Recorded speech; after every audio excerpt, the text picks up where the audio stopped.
ఈరోజు మనం ధ్యానం చేసుకోబోయే వాక్యము పేతురు రాసిన మొదటి పత్రిక 4వ అధ్యాయము 12 నుంచి 19 వచనాలు. పేతురు రాసిన మొదటి పత్రిక 4వ అధ్యాయము 12 నుంచి 19 వచనాల వరకు ఎవరన్నా చదివి వినిపించగలరు?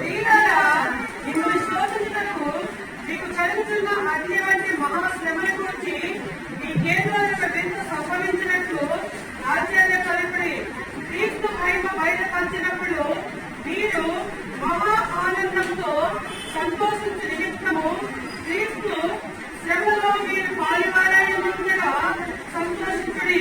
క్రీస్తు నామము నిమిత్తము మీరు నింద పాలైన మహిమాస్వరూపమైన ఆత్మ అనగా దేవుని ఆత్మ మీ మీద నిలుస్తున్నాడు కనుక మీరు ధన్యులు.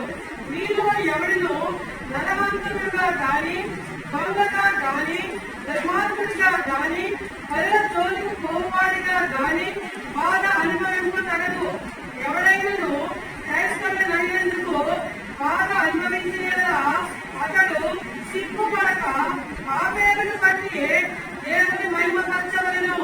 తీర్పు దేవుని ఇంటి యొక్క ఆరంభము కాలము వచ్చి ఉన్నది. అది మన యొక్కనే ఆరంభమైతేనే దేవుని సువార్తకు అవిధేయులైన వారి గతి ఏమములు మరియు నీతిమంతుడే రక్షింపబడక దుర్బలమైతే భక్తిహీనులు పాపీయులు ఎక్కడ నిలుతురు? కాబట్టి దేవుని చిత్త ప్రకారము బాధపడి వారు సత్ప్రవర్తన గలవారై నమ్మకమైన సృష్టికర్తకు తమ ఆత్మలను అప్పగించగలవలను. చదివి వినిపించిన సిస్టర్ గారికి ప్రత్యేకమైన వందనాలు తెలియజేస్తా ఉన్నాము. ఎంతో స్పష్టంగా చదివి ఉన్నారు. చదివినప్పుడు జాగ్రత్తగా మనం ఆలోచించినట్లయితే అక్కడే మనకి తెలిసిపోతుంది దేని గురించి మనం ఈరోజు వాక్య ధ్యానం చేసుకుంటున్నాము, లేకపోతే దేని విషయమై మనం ఈరోజు దేవుని సందేశాన్ని వింటున్నామో మనకి అర్థమవుతూ ఉంటుంది. అయితే 12వ వచనంలో చాలా స్పష్టంగా ఉన్న మాట ఏంటిది? అక్కడ ఉన్న ప్రజలకి పేతురు గారు చెప్పిన మాట ఏంటిది అంటే, మిమ్మల్ని శోధించుటకు మీకు కలుగుతున్న అగ్ని వంటి మహాశ్రమను గురించి మీకేదో ఒక వింత సంభవించినట్టు ఆశ్చర్యపడకుడి. మనం ఎప్పుడు మన జీవితంలో శోధన గాని శ్రమ గాని కలుగుతున్నప్పుడు మనము అగ్ని వంటి పరీక్షలోకి మన జీవితాలు వెళ్ళిపోతున్నప్పుడు మనం ఏమో పడకుండా ఆశ్చర్య పడకూడదు. ఎవరి గురించి ఈ మాటలను ఇక్కడ రాసి ఉంచాడు అంటే, ఈ దినాన మనం ఆలోచించినట్లయితే దేవుని యొక్క రక్షణను పొందుకొని దేవుని యొక్క సన్నిధిలో ఈ దినాన బల్ల తీసుకున్న ప్రతి ఒక్కరికి బల్ల అనే కార్యక్రమంలోకి రాకముందు రక్షణను తీసుకోబోయే బిడ్డలందరి గురించి ఇక్కడ ఈ యొక్క మాటలను చెప్తున్నాడు మనము గమనించవచ్చు. అగ్ని వంటి శ్రమను గురించి మీకేదో ఒక వింత సంభవించినట్టు ఆశ్చర్యపడుకుని. నేను ఈ యొక్క వాక్యాన్ని మొన్న 26వ తారీఖున మెసేజ్ చెప్పిన దైవజనుడు ఏమని అన్నాడు, మనము వాక్యం చెప్పేటప్పుడు ఈ సండే వాక్యం అయిపోయింది అంటే ఈ మళ్ళీ సాటర్డే వరకు రెస్ట్ తీసుకొని సాటర్డే నైట్ బుక్కులన్నీ తిరిగేసి ప్రిపేర్ అవ్వడం కాదు, కానీ సండే మధ్యాహ్నం నుంచి ఇంటికి వెళ్ళగానే మళ్ళీ తిరిగేస్తా ఉండాలి, నా వచనాలను తిరిగేస్తా ఉండాలి అని చెప్పినప్పటి నుంచి నేను చేసిన పని కూడా అదే. నేను ఆ రోజు లాస్ట్ వీక్ సండే ఆరాధన అయిపోయిన అనంతరము నేను వెళ్ళి ఏం చెప్పాలి అంటున్నప్పుడు దేవుడు ఇచ్చిన మాటలను బట్టి దేవునికి వందనాలు తెలియజేస్తా ఉన్నాను. మీ దగ్గర ఇంగ్లీష్ బైబిల్ ఉన్నట్లయితే దాంట్లో న్యూ ఇంటర్నేషనల్ వర్షన్ లేకపోతే ఏ వర్షన్ తీసుకుంటే ప్రతి దానికి ఒక హెడ్డింగ్ ని మనకి ఇస్తూ ఉంటాడు. కొంత భాగాన్ని తీసుకొని దానికి ఒక హెడ్డింగ్ ని ఇస్తూ ఉంటాడు. అయితే మీ దగ్గర ఇంగ్లీష్ బైబిల్ ఉన్నట్లయితే దాని పైన ఉండే హెడ్డింగ్ ఏంటంటే suffering for being a Christian. ఈ దినాన మనం వినబోతున్న వాక్యము ఏంటిది అంటే, నీవు శ్రమల గుండా వెళ్తున్నట్లయితే నీవే నిజమైన క్రైస్తవుడవు. క్రైస్తవునికి ఉండవలసిన ఒకగానొక లక్షణం ఏంటి అంటే, ఈ భూలోకంలో నువ్వు ఖచ్చితంగా శ్రమ పడవలసిందే, నువ్వు ఖచ్చితంగా శోధనల గుండా వెళ్ళవలసిందే. ఎందుకు అలా వెళ్తున్నాము, ఎందుకు ఈ అటువంటి పరీక్ష మనకు దేవుడు దయచేస్తున్నాడు, ఎందుకు ఇటువంటి శ్రమను నాకు దయచేస్తున్నాడు అని నువ్వు దేవుడిని ప్రశ్నించే అంత అర్హత నీకు లేదు. కానీ నువ్వు ఖచ్చితంగా తెలుసుకోవాల్సింది ఏంటి అంటే, ఈ భూలోకంలో యేసుక్రీస్తు ప్రభువాన్ని నా సొంత రక్షకుడిగా అంగీకరించిన తర్వాత నువ్వు ఖచ్చితంగా శ్రమ గుండా వెళ్ళవలసిందే. నువ్వు ఖచ్చితంగా దేవుని యొక్క తీర్పులో నిలబడవలసిందే. కనుక మనము ఈ యొక్క మాటను జాగ్రత్తగా ఆలోచించాలి. ఆశ్చర్యపడకూడదు అనే మాటను కనుక మనం ఒక్కసారి చూసుకున్నట్లయితే, తిమోతికి రాసిన 2వ పత్రిక 3వ అధ్యాయము 12వ వచనం. తిమోతికి రాసిన 2వ పత్రిక 3వ అధ్యాయము 12వ వచనం.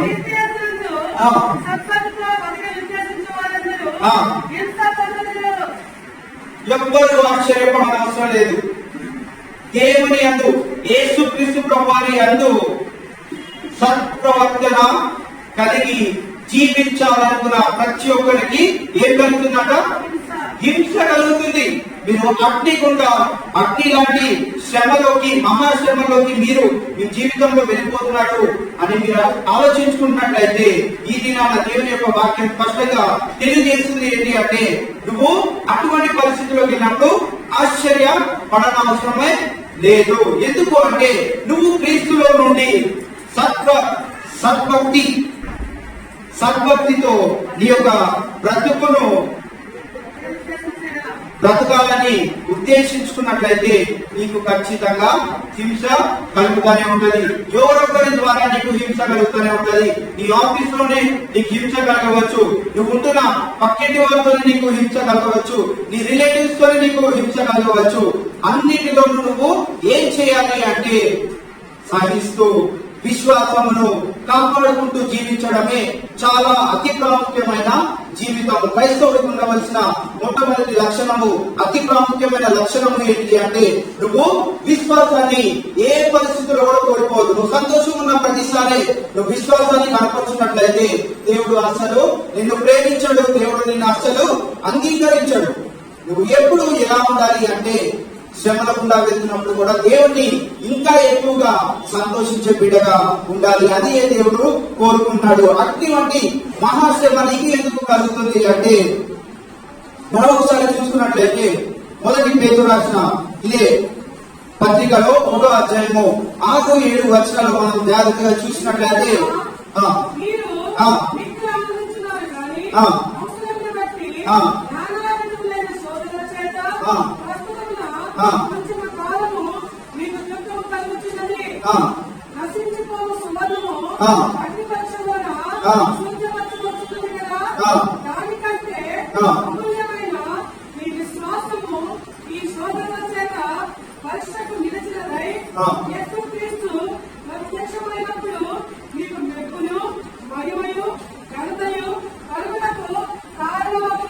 ఏంటంటే, అటువంటి మహాశ్రమ నీ జీవితంలో ఎందుకు వస్తుంది అంటే, బంగారాన్ని ఏం చేస్తున్నారు? కాల్చినప్పుడు ఎంతసేపు కాల్చారంటే, అది ఎంత టెంపరేచర్ లో కాలుస్తారు? దాంట్లో మనం చేయబెట్టగలుగుతామా? చెయ్య కూడా పెట్టలేనంతటువంటి మంటలో బంగారాన్ని వేసినప్పుడు అది కరిగి ఏమైంది?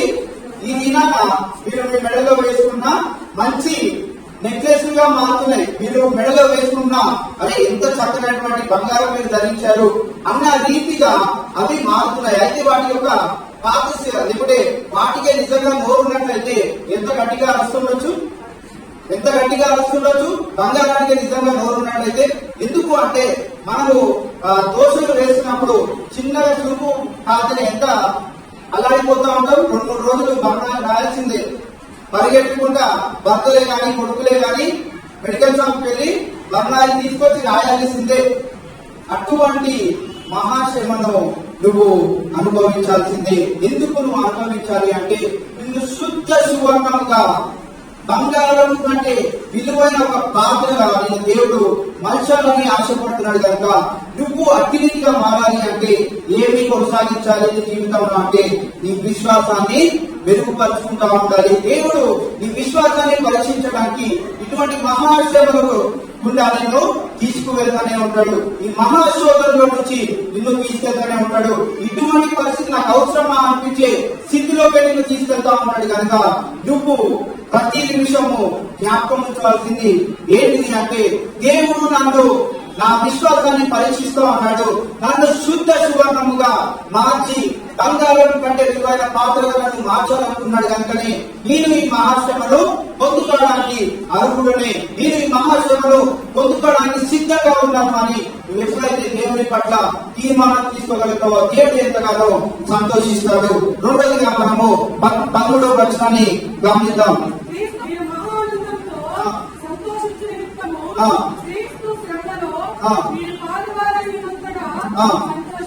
సంతోషించుడి, క్రీస్తు మహిమ బయలుపరిచినప్పుడు మీరు మహా ఆనందంతో సంతోషించు నిమిత్తము క్రీస్తు శ్రమలలో మీరు పాల్గొనైనంతగా సంతోషించుడి.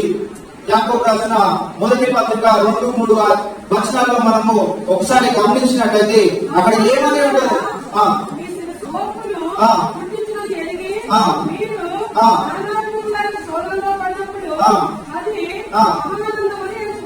మహా ఆనందమని ఎంచుకోవాలి. ఎప్పుడు పడ్డప్పుడు అండి, మనకి దేవుడు దీవించి ఆశీర్వదించి మనకు కావలసిన నంతయు ఇస్తున్నప్పుడు ఎప్పుడు మహా ఆనందంగా ఇచ్చాలంట. మనము నానా విధములైన శోధనలో పడినప్పుడే మనము దాన్ని మహా ఆనందంగా ఎంచుకోవాలి. ఎందుకు అంటే దేవుని యొక్క రక్షణ పొందుతున్న ఆనందము ఈ భూలోకంలో ఏదో సంపాదించుకొని సాధించుకొని వెళ్ళాలని దేవుని చిత్తం కాదు, కానీ పరలోకంలో చాలా ఉంది.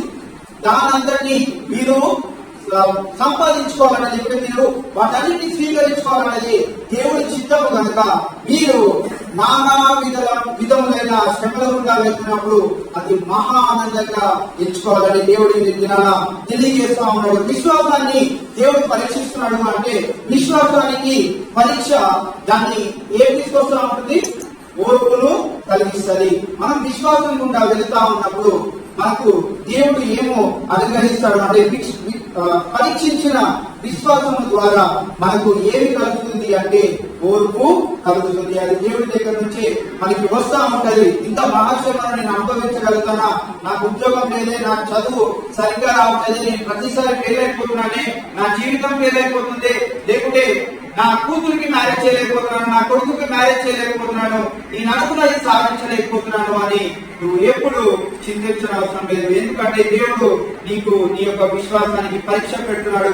దాన్ని నువ్వు ఎలా సహించాలి అంటే ఓర్పుతో నువ్వు సహించినప్పుడే దేవుడు దీని వలన మన శోధనలన్నీ మహానందంతో భరిస్తాము. మనకి ఓర్పు ఉన్నప్పుడు మనకు కలుగుతున్న ప్రతి ఒక్క శోధనను మహా ఆనందంతో మనము భరిస్తా ఉంటాము. రోమిలకు రాసిన పత్రిక 8వ అధ్యాయము 17-18 వచనాలు చదువుతాం.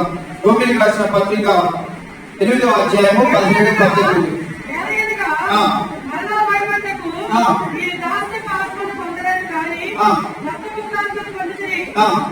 ఆత్మ కలిగిన వారమై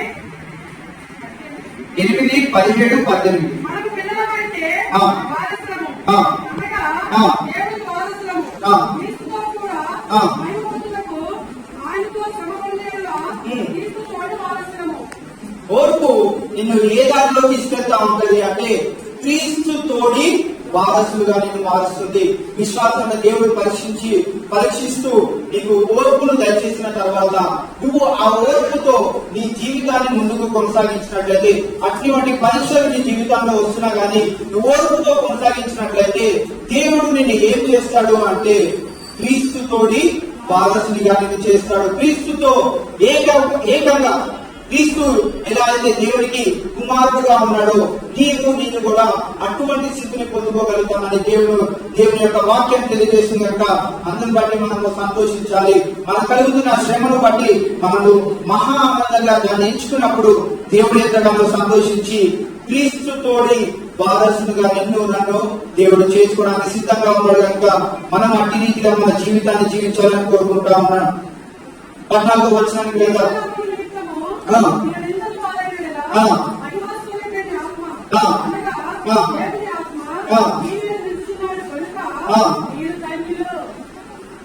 అర్థంలో వచనానికి వచ్చేటప్పటికి ఏమంటున్నాడండి, ఈ వచనానికి నిందల పాలు అనే దానికి ఇంకా అడిషన్ గా మత్తయి సువార్త 5వ అధ్యాయం 11వ వచనంలో ఇంకా కొన్ని మాటలు ఉన్నాయి.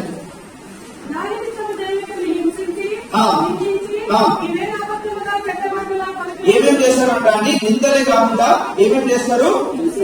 హింసించి, ఇంకా నిందించి మీ మీద అబద్ధముగా చెడ్డ మాటలుగా పలుకుతారు. నిందలు అంటే మీరు హింసకు కూడా లోనవుతారు. మీరు ఇంకా ఏమవుతారు? చెడ్డ మాటలుగా పలకబడతారు. మీరు వాటన్నిటి గురించి ఎటువంటి చింత పడకుండా ఏం చేయాలి అంట? క్రీస్తు నామము నిమిత్తము మీరు నిందల పాలైన మహిమా స్వరూపి అయిన ఆత్మ అనగా దేవుని ఆత్మ మీ మీద నిలుచుచున్నాడు కనుక మీరు ధన్యులు. మీరు నిందల పాలవుతున్నారేమో, మీరు అవమానం పడుతున్నారేమో, మీరు అన్నిల వల్ల చెడ్డ మాటలు పలుకుతున్నారేమో. ఈ దినాన మనం తెలుసుకోవాల్సింది ఏంటి అంటే, అటువంటి పరిస్థితుల్లో ఎత్తున మనమందరము ఎవరమంట?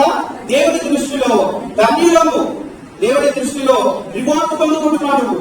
అటువంటి మాటలు ఏదో పడుతున్నప్పుడు దేవుడికి స్తోత్రం కలుగుగాక అని మనం మనసులో అనుకోవాలి. కుదిరితే వాడి ముందు కూడా అనొచ్చు, దేవుడికి మహిమ కలుగుగాక అన్నప్పుడు దేవుడు ఎంతగానో సంతోషిస్తా ఉంటాడు. ఈ భూలోకంలో మనము శ్రమ పడ్డాకే వచ్చాము అని దేవుని యొక్క వాక్యము తెలియజేస్తా ఉంది. నేను శుద్ధ సువర్ణంగా మార్చి శ్రమలకుండా నీ విశ్వాసాన్ని కనపరుచుకుంటూ నువ్వు ఓర్పుతో వెళ్ళినప్పుడు అనేకమైన నిందలు నువ్వు పడతా ఉంటావు, అనేకమైన అవమానాలు నువ్వు పొందుతా ఉంటావు, అనేకమైన హింసలు నువ్వు పొందుకుంటా ఉంటావు.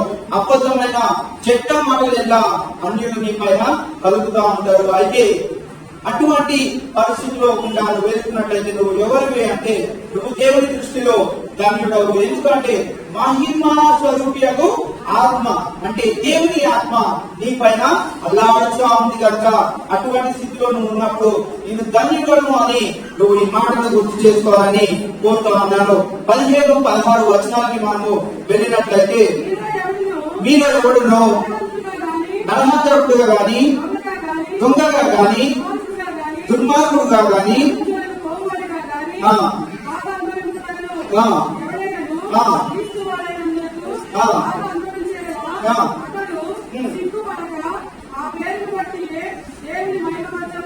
పదిహేనవ వచనంలో నీ యొక్క శ్రమ ఎలా ఉండాలో దేవుడు ఇక్కడ తెలియజేస్తా ఉన్నాడు. నువ్వు ఏదో దొంగతనం చేసో, ఎవరినో చంపో, ఏదో చేసో నువ్వు శ్రమ పడ్డాను, దేవుడి రాజ్యంలో నాకు స్థానం దొరుకుతుంది, దేవుడు నాకు గుర్తు పెట్టుకొని ఆయన యొక్క ధన్యత, ఆయన యొక్క ఆత్మను నా పైన ఉంచుతున్నాడు అని మనం అనుకోరు. కానీ మనము ఎలా జీవించాలో 16వ వచనంలో ఇక్కడ మనకి స్పష్టంగా తెలియజేయబడుతుంది.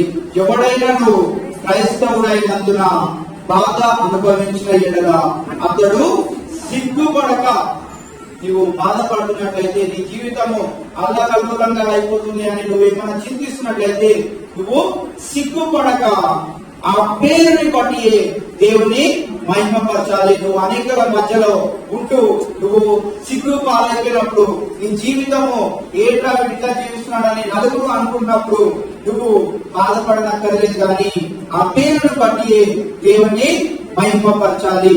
నువ్వు ఎటువంటి చెడ్డ దారిలోకి నువ్వు వెళ్ళిపోకుండా, అమ్మాయ నేను ఇటువంటి శ్రమను పొందుకొని ఉన్నాను, దేవుడు యొక్క తోడు నాకు దొరుకుతుంది అని నువ్వు అనుకోవద్దు. కానీ ఇక్కడ 3 విషయాలు అయితే మనం ఎప్పుడు చేయమండి. మీలో ఎవడును నరహంతకుడుగా గాని, దొంగగా గాని, దుర్మార్గుడుగా గాని, ఈ 3 విషయాలు అయితే మనము మన జీవితంలో ఎప్పుడు చేస్తామా? అంత ధైర్యం కూడా మనకు చాలదు. అటువంటి పరిస్థితుల్లో కూడా మనం వెళ్ళాలంటే వెళ్ళలేము. కానీ పరుల జోలికి పోగువాడుగా గాని బాధ అనుభవింప తగదు. ఇదైతే మనందరికీ కావాల్సిందే. పరుల జోలికి ఆడెట్లా ఉన్నాడు, ఆడ జీవితం ఎలా ఉంది, ఆడెలా జీవిస్తున్నాడు, ఆడు జీవితం నాశనం అయిపోతుందా, లేకుంటే వాడి జీవితం నాకంటే హెచ్చుగా ఉంటుందా అనే విషయాన్ని తెలుసుకోవడానికి మనము పరిగెడతా ఉంటాం. ఈ 3 విషయాలు చెప్పుకుంటే బాగానే ఉండాలి. అమ్మాయ ఈయనైతే ఆ జీవితంలో ఈయనటువంటి జీవితాన్ని జీవించము అని అనుకుంటారు. కానీ 4వది కూడా ప్రతి విషయంలో దేవుడు కొన్ని పాయింట్స్ ఇస్తా ఉన్నాడు. అంటే ఒక ప్రాముఖ్యమైన పాయింట్, అది విశ్వాసులుగా దేవుడికి లోబడి జీవిస్తున్న వారు చేసే పని కూడా ఒకటి ఉంటా ఉంటది. ఏంటంటే అది పరుల జోలికి పోగువాడుగా గాని బాధ అనుభవింప తగదు. ఎవడో ఏదో చేసుకున్నప్పుడు, భార్య భర్తలు కొట్టుకున్నప్పుడు మనం వెళ్ళి మధ్యలో ఉన్నాము అంటే రేపటి దినాన వాక్యం కూడా అదే తెలియజేస్తుంది కదా. ఉదయాన్నే వాళ్ళు ఏం చేస్తారంట, తిరిగి సంతోషిస్తారు, దేవుని అంతా సంతోషిస్తారు. అయితే చెడ్డవాడు అయిపోయే ఓడు అంటే నీవు మధ్యలో వెళ్ళి పరుల మధ్యలో వెళ్ళి ఏం జరుగుతుందా, ఏదో నువ్వు తీర్పు తీర్చడానికి వెళ్తావు కానీ చివరిగా ఏం పొందుకుంటాడు అంటే వాడొచ్చే ఆయన నా గురించి అలా అన్నాడు, నీ గురించి అలా ఉన్నాడండి అని రేపు పొద్దున భార్యాభర్తలు ఏం మాట్లాడుకుంటారంటే ఆయన వచ్చి నిన్ను అట్లా అన్నాడండి, ఈయన వచ్చి ఇట్లా అన్నాడండి అనే విషయాన్ని మళ్ళీ ఎవరు మధ్యలో వచ్చిన వ్యక్తి గురించే మాట్లాడుకుంటా ఉంటారు. కనుక మనము పరుల జోలికి మనకి తెలిసినా తెలియకపోయినా వారి జోలికి వెళ్ళదు. కానీ వారి యొక్క పరిస్థితిని బట్టి మనం ప్రార్థన చేసే వారిగా ఉన్నట్లయితే దేవుడు వారికి తీర్పు తీరుస్తాడు కనుక అట్టి రీతిలో మనం ఉండాలని దేవుని యొక్క వాక్యం తెలియజేస్తా ఉంది. అయితే 16వ వచనాన్ని చాలా స్ట్రెస్ చేసి చెప్పాలి అంటే, మరీ ప్రాముఖ్యంగా క్రైస్తవుడిగా పిలువబడుతున్న నీవు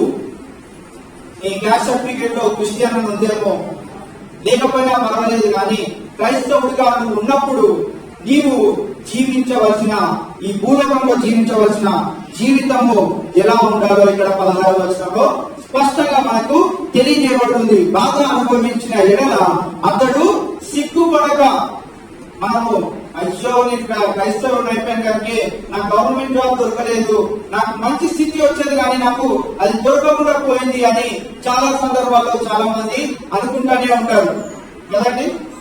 చాలా మందిని చూసే మా రిలేటివ్స్ లో కూడా చాలా మందిని అనవసరంగా నాకు ఈ పేరు పెట్టి ఈ రకంగా నా రిలీజియన్ ని రాసి నాకు వచ్చే స్థితిని పోగొట్టారు అని చాలా మంది నోట్ల నుంచి కూడా మేము విని ఉన్నాం. అయితే ఈ దినాన వాక్యం మనకి స్పష్టంగా ఏం తెలియజేస్తుందంటే, నువ్వు బాగా అనుభవించినప్పుడు, నువ్వు ఉన్నత స్థితికి వెళ్ళలేకపోయానని అటువంటి బాధ నీలో ఉన్నట్లయితే నువ్వు సిగ్గుపడనక్కర్లేదు. ఆ పేరుని బట్టి దేవుని మహిమపరచాలని ఇక్కడ తెలియజేస్తాం. అపోస్తలులు రాసిన కార్యము 5వ అధ్యాయము 41వ వచనంలో అక్కడ శిష్యులు చేసిన పనిని మనం ఒకసారి జ్ఞాపకం చేసుకుంటాం.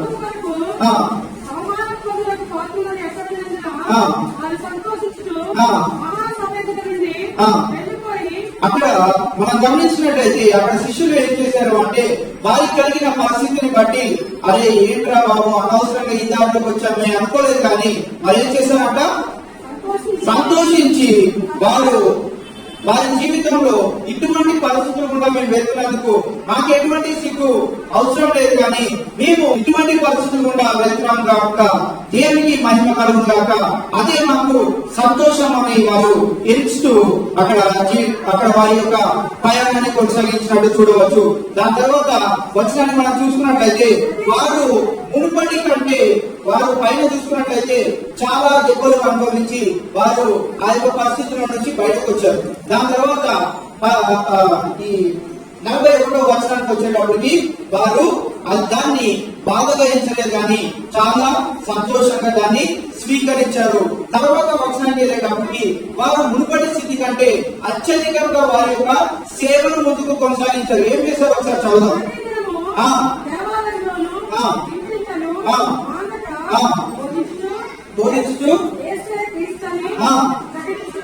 మునుపటి కంటే వారు బాధపడిన తర్వాత ఆ బాధను వారు చాలా సంతోషంగా స్వీకరించి ఏం చేశారు అంటే, వారు దాని నిమిత్తమై సంతోషిస్తూ వారి యొక్క ఆత్మీయ జీవితాన్ని ఇంకా మెరుగుపరుచున్నారు. క్రీస్తే నిజమైన దేవుడు అని దొరికిన ప్రతి ఒక్కరికి చెప్తూ అనుదినము దేవుని యొక్క సన్నిధిలో వారు గోజాడుతూ జీవించినట్టు మనం చూస్తా ఉన్నాం.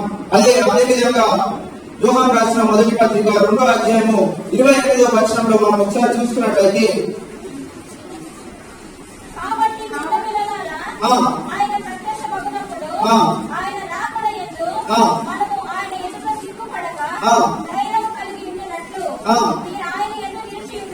మనము ఏం చేయాలంట, ఆయన యందు నిలిచి ఉండాలి. మన జీవితంలో కలుగుతున్న ప్రతి ఒక్క ఇరుకు ఇబ్బందిని బట్టి మనము సిగ్గుపడలేదు, కానీ దేవుని అందు మనము నిలిచి ఉండే జీవితాన్ని మనము జీవించాలని దేవుడి దినాన మనకి స్పష్టంగా తెలియజేస్తున్నాడు.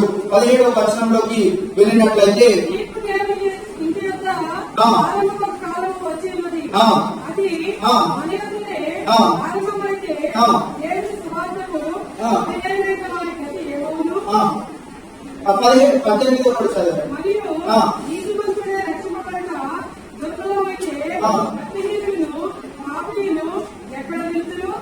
ఇక్కడ 2 ప్రశ్నలు మనము చూస్తా ఉన్నాం.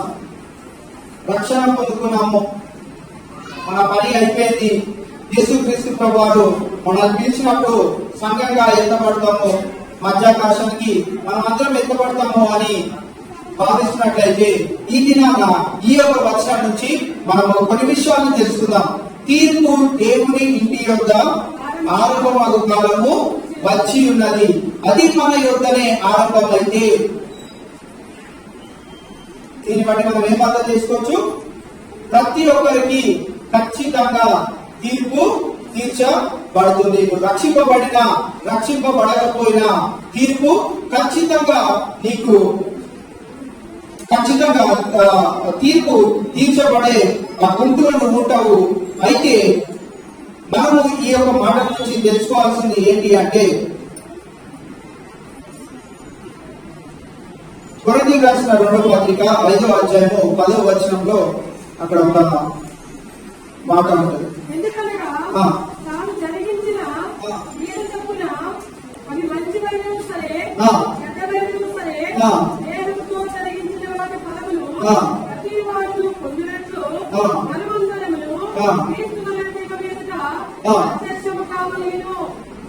ఏంటంటే మీరు మంచి పనులు చేసినా చెడ్డ పనులు చేసినా ఎవరి పీఠం ఎదుట నిలబడాలి? క్రీస్తు న్యాయపీఠము ఎదుట నిలబడాల్సిందే. ఖచ్చితంగా దేవుని యొక్క న్యాయపీఠం ఎదుట నిలబడాల్సిందే. అయితే మరి అక్కడ నిలబడి మరి తర్వాత నా జీవితం ఏంటి? అంతేనా?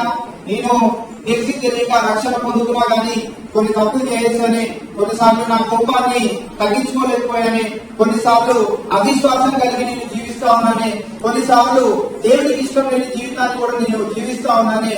అయితే మరి నా పరిస్థితి కూడా అంతేనా? ఎంతో ధైర్యం కలిగి నేను మా ఇంట్లో వాళ్ళందరినీ ఒప్పించుకొని రక్షణలోకి వచ్చాను.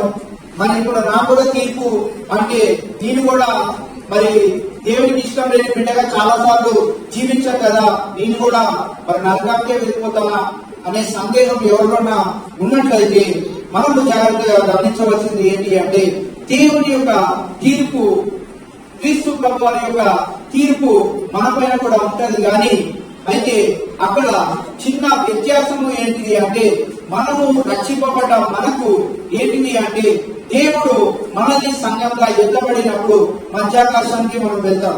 అక్కడ విందు జరుగుతుందని ప్రతి ఒక్కరు తెలుసు కదా. మధ్యాకాశం ఏం జరుగుతుందండి? 7 ఏళ్ల విందు జరుగుతుంది. ఆ విందులో నీకు మనం ఒక విందుకి వెళ్ళాం, మనం ఒక ఫంక్షన్ కి వెళ్ళాం. ఏం చేస్తాం మనం ఫంక్షన్కి వెళ్ళినప్పుడు ఏం చేస్తామండి? ఎవరు ఫంక్షన్కి వెళ్ళట్లేదేమో, వారం తర్వాత మర్చిపోయే సంవత్సరం కూడా వెళ్తా ఉన్నాం కదా. ఫంక్షన్కి వెళ్ళినప్పుడు మనం ఏం చేస్తాం? ఫోన్ చేస్తాం. మాస్టర్ గారు ఫోన్ చేస్తామని చెప్తున్నారు. ఆ మాటనే చెప్పొచ్చు కదా, ఫోన్ చేస్తాం. అయితే ఖాళీ చేతులతో వెళ్తామా? గిఫ్ట్ తీసుకొని వెళ్తాం. అదే ఫస్ట్ బర్త్డే అయితే గిఫ్ట్ తీసుకొని కూడా వస్తాం కదా. రిటర్న్ గిఫ్ట్ కూడా మనకు ఉంటాయి. గృహ ప్రవేశాలు అయితే రిటర్న్ గిఫ్ట్ కూడా మనకు ఉంటాయి. రిటర్న్ గిఫ్ట్ గురించే కొంతమంది వెళ్ళే వారంలో కూడా మనం ఉంటా ఉంటాం. అయితే విందు జరుగుతున్నప్పుడు మనకి ఏం జరుగుతుంది అంటే, బహుమానాలు దొరుకుతా ఉంటాయి. దేవుని యొక్క రక్షణను పొందుతున్న నీవు దేవునికి నీతిమంతుడుగా, యథార్థవంతుడుగా, న్యాయవంతుడుగా, దేవుని యందు నువ్వు దైవత్తులు కలిగి జీవించినట్లయితే దేవుడు నీకు ఉన్నతమైన బహుమానాన్ని పరలోక రాజ్యంలో ఇస్తాడు. అయితే నువ్వు రక్షణ పొందుతున్నావు కానీ నువ్వు నీ ఇష్టానుసారమైన జీవితాన్ని జీవిస్తూ ఇది ఐసీయూ బెడ్ పైకి వెళ్ళిపోయినాక దేవా దేవా దేవా నువ్వే ఉన్నావు అని ఏంటి టవర్లకి వాటికి వీటికి ఫోన్లు మన పేరు పంపించేసి ప్రార్థన చేసేసి దైవజనుల ద్వారా ప్రార్థన చేసి స్థానిక సంఘం ద్వారా ప్రార్థన చేయించుకొని అన్ని చేయించుకున్నాక నువ్వు ఏం పొందుకుంటావు అంటే మధ్యాకాశంలో బహుమానాన్ని పొందుకుంటావు కానీ అది నీవు చూడగానే ఇటువంటి బహుమానాన్ని పొందుకున్నాక అనే స్థితిలో నువ్వు ఉంటావు కనుక జాగ్రత్తగా మనము ఈ వాక్యం వింటున్న మనమందరం ఏమి తెలుసుకోవాలి అంటే తీర్పు ఖచ్చితంగా తీర్చబడుతుంది.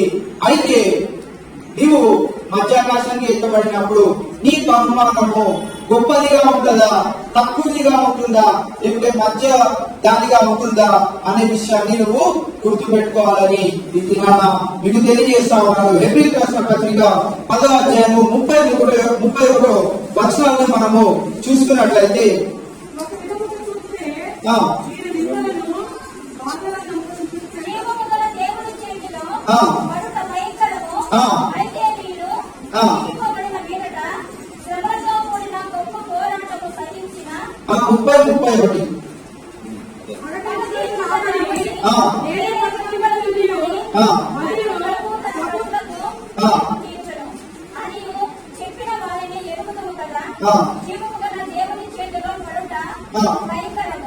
ఇక్కడ రెండోదిగా మనం చూసుకున్నట్లయితే ఇక్కడ 17వ వచనంలో ఏమనుందండి?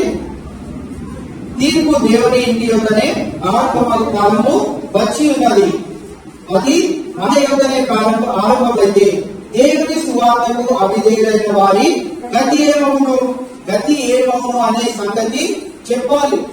మనము ప్రతి ఒక్కరికి మన తోటి స్నేహితులు ఎవరైతే దేవుని యొక్క రక్షణ మార్గంలో వెళ్ళట్లేదో, వెలుగైన మార్గంలో నడవట్లేదో వాళ్ళందరికీ చెప్పవలసిన మాట మనందరము ఏంటిది అంటే, నువ్వు భయంకరమైన దేవుని చేతిలో నీ జీవితాన్ని పెడుతున్నావు. ఆయన ఏం చేస్తాడు అంటే అగ్ని గొయ్యిలో వేసి అక్కడేంటి అగ్ని ఆవదు, పురుగు చావదు, నీవు కూడా చావకుండా ఎప్పుడు ప్రార్థనే ఉంటావు. దయచేసి నీ బతుకుని మార్చుకొని ఏసే నిజమైన దేవుడు అని నువ్వు అంగీకరించు అని మనమందరం కూడా చెప్పాలి అని, ఇది కూడా దేవుని యొక్క చిత్తమైనది. మనము ఒట్టిగా వచ్చేసి ఆదివారం మెసేజ్ వేసి దేవుడి స్థుతులు చెల్లించేసి ప్రార్థనలు అర్పణ చేసి బలలో పాల్గొని అన్ని చేసిన ఒకెత్తు అయితే, నేను ఈ వాక్యాన్ని ధ్యానం చేయబోయే ముందు నాకు ఒక మాట తట్టింది. ఈరోజు దేవుడిని నేను ఎంతగానో స్థుతిస్తా ఉన్నా. 7వ ఈరోజు కీర్తన భాగంలో కూడా అదే మాటను నేను మళ్ళీ చూశాను. నేను ఏమని రాస్తున్నాను అంటే, నేను మర్చిపోతానని రాస్తున్నాను కూడా. ఏమని రాస్తున్నానంటే, మనము మందిరంకు రావాల్సిన కారణము ఏంటి అనేది నేను రాస్తున్నప్పుడు రాబోయే వారంలో దేవుని మహిమార్థమై నేను ఏమి చేయాలి అనే విషయాన్ని తెలుసుకోవడానికి మనము దేవుని యొక్క మందిరానికి రావాలి. అయితే ఈరోజు కీర్తన భాగాన్ని, కీర్తన టైంకి మీరు రావాలి అని ఎందుకు మిమ్మల్ని మొత్తుకుంటా ఉంటాము, లేకపోతే మీకు ప్రాధాన్యపడతా ఉంటాము, మిమ్మల్ని రిక్వెస్ట్ చేస్తా ఉంటాము. ఎందుకు అంటే పరిశుద్ధాత్మ దేవుడు ఆ కీర్తనలో ఇప్పుడు చెప్పబోయే వాక్యానికి రిలేట్ చేస్తా ఉంటాడు. ఆ రిలేషన్ మీకు తెలియనప్పుడు ఏం చెప్తున్నారా బాబు అన్నట్టు మీకుంటా ఉంటుంది. అయితే ఆ యొక్క వచనంలో కూడా 12వ కీర్తనలో 7వ వచనం అనుకుంటా, 7 దినాలు 7 మార్లు ఒకసారి చదువుదాం ఆ వచనాన్ని.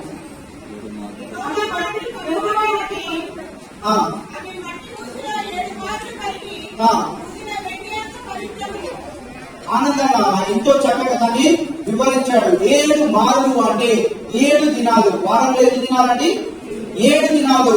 ప్రతి దినము నిన్ను శుద్ధిగా చేయడానికి దేవుడు కాలుస్తూనే ఉంటాడు, మహాశ్రమను ఇస్తూనే ఉంటాడు, శోధనలు గుండా నిన్ను ప్రవేశింపజేస్తూనే ఉంటాడు అనే విషయాన్ని మనం జాగ్రత్తగా గమనించి దేవుని చిత్తం ఏంటి, దినాన్ని నేను దేవుని సన్నిధికి వెళ్తున్నాను, వారంలో చేయవలసిన పని ఏంటి అంటే నీ ఉద్యోగం చేసుకోవడమేనా, నీ భార్య భర్తలకు కావాల్సింది ఇవ్వడమేనా, లేకుంటే మీ తల్లిదండ్రులకు కావాల్సింది ఇవ్వడమేనా అంటే దేవుని చిత్తము అది అస్సలు కానే కాదు. నువ్వు ఎవరో ఒకరికి ఈరోజు విన్న వాక్యాన్ని లేకపోతే నీకు తెలిసిన వాక్యాన్ని ఎవరో ఒకరికి చెప్పి భయంకరమైన దేవుని చేతిలో నువ్వు పడబోతున్నావు, నీ జీవితాన్ని మార్చుకో, ఏ చేతిమైన దేవుడు అని నువ్వు తెలుసుకో అనే విషయాన్ని మనము చెప్పాలని ఈ దినాన దేవుడు మనల్ని కోరుకుంటా ఉన్నాడు. అదే విధంగా మనము మత్తయి సువార్త 5వ అధ్యాయము 19వ వచనంలో చూసుకున్నట్లయితే అక్కడ బోధించే వారి గురించి కూడా ఉంది.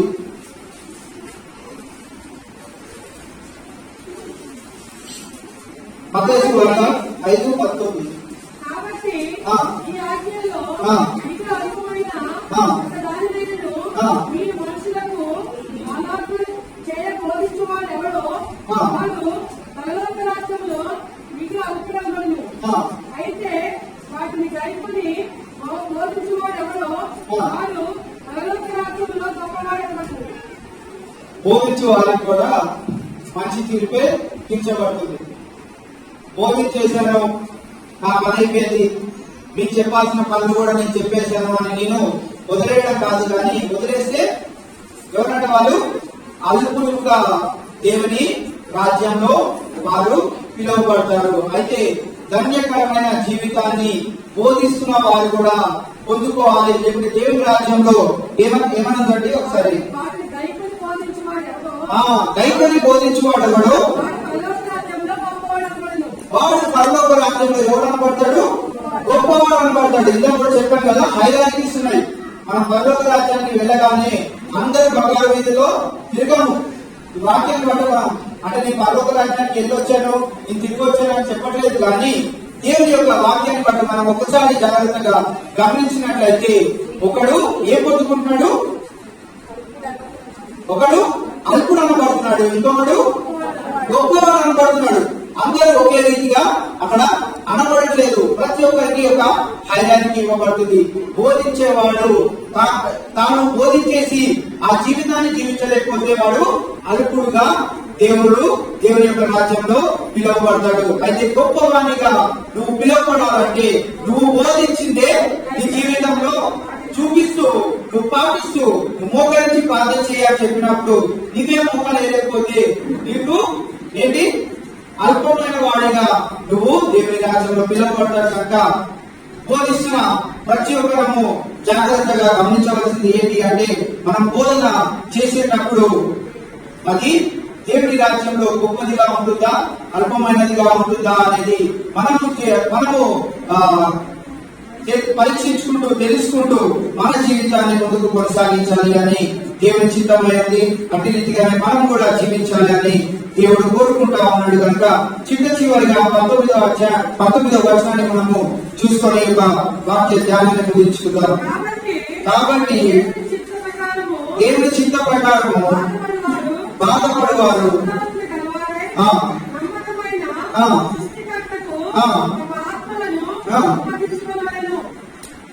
ఈ యొక్క వచనాన్ని మనం జాగ్రత్తగా గమనించినట్లయితే ఈ వచనంలో 3 పనులు చేయబడ్డాయి.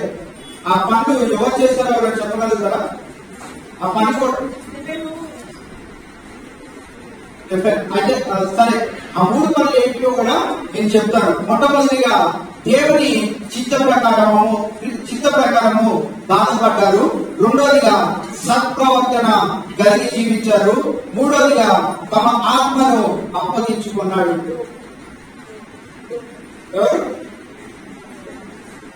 ఎవరు?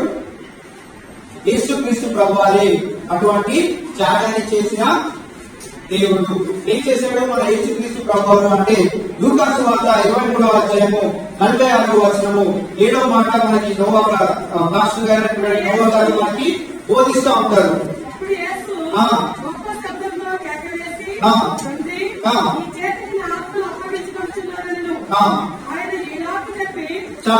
చాలు అక్కడ మనం చూసుకున్నట్లయితే దేవుని చిత్త ప్రకారము ఆయన బాధపడ్డాడు. ఏం చేశాడంటే యేసుక్రీస్తు ప్రభువారు సిలువని మోయాలి, అనేకులు వచ్చి నిన్ను కొడతారు, నానా హింసలు కూడా నిన్ను తీసుకెళ్తారు, సిలువను మోసుకుంటూ నువ్వు అనేకమైన బాధలు పడాలి, ఈ నా బిడ్డల గురించి నువ్వు బాధలు పడాలి అన్నప్పుడు నేను చేయలేదు దేవా అని అనడా అనకుండా దేవుని చిత్త ప్రకారము బాధపడ్డాడు. మొట్టమొదటిగా యేసుక్రీస్తు ప్రభువారు చేసిన త్యాగంలో మొట్టమొదటి ఏంటి అంటే దేవునికి లోబడి దేవుని చిత్త ప్రకారము ఆయన బాధను అనుభవించాడు. రెండోదిగా చూసుకున్నట్లయితే సత్ప్రవర్తన కలిగి జీవించాడు. ఎవరైనా బైబిల్ గ్రంథం మొత్తంలో సత్ప్రవర్తన కలిగి జీవించారంటే ఉండొచ్చు, ఒకరు ముగ్గురు, కానీ ఈ మూడు కేటగిరీలోకి రాగలిగిన ఏకైక వ్యక్తి ఎవరు అంటే యేసుక్రీస్తు ప్రభువారు మాత్రమే. ఆయన ఎప్పుడు ఆయన ప్రవర్తనను మార్చుకోలేదు. దేవునికి ఏదైతే ఇష్టమైన ప్రవర్తన ఉందో ఆ ప్రవర్తననే ఆయన జీవితాంతం వరకు, ఆయన జీవించిన 33 సంవత్సరాల వరకు ఆయన అదే జీవితాన్ని జీవిస్తూ దేవునికి ఇష్టమైన బిడ్డగా జీవించాడు. సత్ప్రవర్తన కలిగి జీవించాడు. మూడోదిగా చూసుకున్నాడంటే తన ఆత్మను అప్పగించుకున్నాడు. ఇక్కడ మనము అదే రిఫరెన్స్ ని మనము చూసుకొని ఉన్నాం. తండ్రి నీ చేతికి నా ఆత్మను అప్పగించుకున్నాడు అని ఆయన చేయవలసిన ప్రతి ఒక్క పనిని ముగించిన తర్వాతనే నా ఆత్మను నీ చేతికి అప్పగించుకున్నాను అని చెప్పాడు. కనుక ఈ దినాన యేసుక్రీస్తు వారసునిగా నీవు నేను జీవించాలి అంటే మనము ఏం చేయాలంటే భూలోకంలో ఉన్నంత కాలము మహాశ్రమలు గుండా మనము పయనించవలసింది. ఆ మహాశ్రమలు గుండా మనం వెళ్తున్నామంటే మనం జ్ఞాపకం ఉంచుకోవాల్సిన విషయాలు ఏంటి అంటే దేవుడి విశ్వాసాన్ని పరీక్షిస్తూ నీకు ఓర్పుని దయచేసి వాటి గుండా నిన్ను బయటకి తీసుకువచ్చి ఆ జీవితాన్ని ఎలా జీవిస్తున్నావో దాని ప్రకారంగా నీకు పరలోక రాజ్యంలో గొప్ప స్థితినా లేకుంటే చిన్న స్థితినా ఇవ్వాలనేది దేవుడు తీర్పు తీరుస్తాడు. కనుక అటువంటి స్థితిలో మనం మాత్రం ఉండాలి అని ఇది నా దేవుని యొక్క వాక్యం తెలియజేస్తా ఉంది. కనుక శుద్ధ సువర్ణంగా మారాలి అని ఇది నా కోరుకున్న వారి మనలో ఎవరైనా ఉన్నట్లయితే మనము మన కళ్ళను మూసుకుందాం. మనము దేవునికి మన జీవితాన్ని అప్పచెప్తాం.